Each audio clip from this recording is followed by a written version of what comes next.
Sveiki, mėly bičiuliai, jums sveikinas jaunimo naujienos.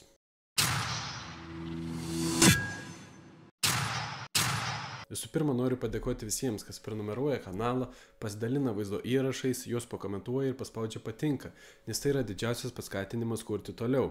Taigi, noriu pasidalinti svarbia naujiena.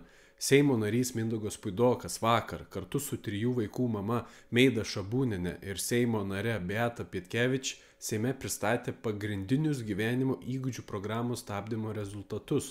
Šių metų rugsėjo 19 dieną startavusi žmonių parašų rinkimo akcija dėl gyvenimo įgūdžių bendrosios programos pašalinimo iš bendrųjų programų sąrašo pasiekė finišą. Per 3 mėnesius buvo surinkta net 100 000 parašų.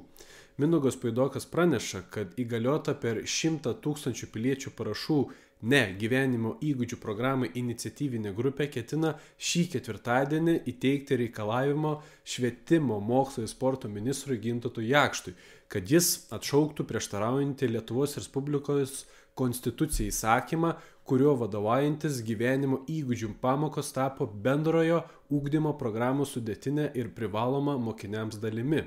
Svarbu paminėti yra tai, kad lapkričio mėnesį netgi 34 Seimo opozicinių frakcijų nariai kreipėsi į Lietuvos vyriausiąjį administracinį teismą, siekdami sustabdyti gyvenimo įgūdžių pamokų neteisėtą privalomą mokymą mokyklose.